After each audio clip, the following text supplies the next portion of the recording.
Wala nang mangyayari dahil walang isang salita ang presidente. Walang isang salita yan. Ba't tayo maniniwala? Siya nagsabi, nakakaya kayo. Dapat nakakaya tayo eh. Kasama yung sila Diskaya, sila ang contractor niya eh. So ang pakiusap ko po ang mga student leaders, mga kabataan, to lead this peaceful revolution for corruption. Dahil ano inyo ang wala na tayong pag-asa sa buhay. This is your future. This is your future. Yung mga kabataan, hindi po sa amin. Tumutulong lang po kami pagpaliwanag dahil mukhang naliligaw tayo eh. Investigasyon sa Senado, wala nangyayari. Paikot-ikot na tayo pinag-uusapan mga flood control. Sino ngayon ang binibintangan? Diskaya ang gumawa. Ang mga kontraktor nila sa Ilocos Norte, Diskaya rin eh. Paano tayo maniniwala ngayon sa mga pinagsasabi nila ng mga inimbestiga? Mga kontraktor nila, maraming kumpanya. Sa Ilocos Norte lang, St. Matthew General Contractor and Development Corporation, 962 million plus, almost a billion. St. Gerard Construction General Contractor and Development Corporation, 608 billion.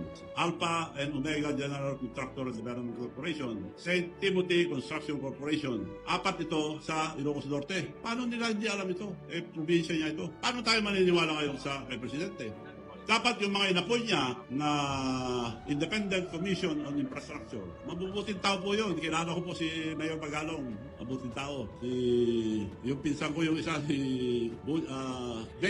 Dave Season, matino po yun. Kaya nakikiusap, at saka yung mga iba siguro matino rin lahat. Para lang i-guide sila. Unahin niyo po ang Ilocos Norte muna. Huwag na tayong lumayo. Dahil yung as far as flood control is concerned, buong Pilipinas, sino naka-corner? Yung mga Diskaya. Sila ang contractor nila eh. Ba't imbestigahan nyo na muna yun, nandun na natakalukuhan. So kung antayin natin ang Senado, mag-ano pa yan eh, tatagal pa. Diretso na lang to. At ang suggestion ko lang, huwag na natin pahirapan ng taong bayan, yung rally, baka may manggulo pa. Ang pakiusap ko lang, it will be a peaceful revolution about corruption. Ang mga kabataan at mga estudyante ang mag-lead ang revolution na ito. This is not for ourselves, this is for the future of our children. Mga kabataan, pabayaan natin sila mag-lead itong revolution para matanggal ang graft and corruption. Ang suggestion ko lang, ewan ko kung papayag sila, huwag na tayo magpunta sa kalye, baka guluhin pa nila. High school and colleges, pero yung mga nasa kindergarten, yung mga elementary, tuloy ang pag-aaral. Hinto muna sila hanggat yung bumababa lahat ng mga korap sa gobyerno.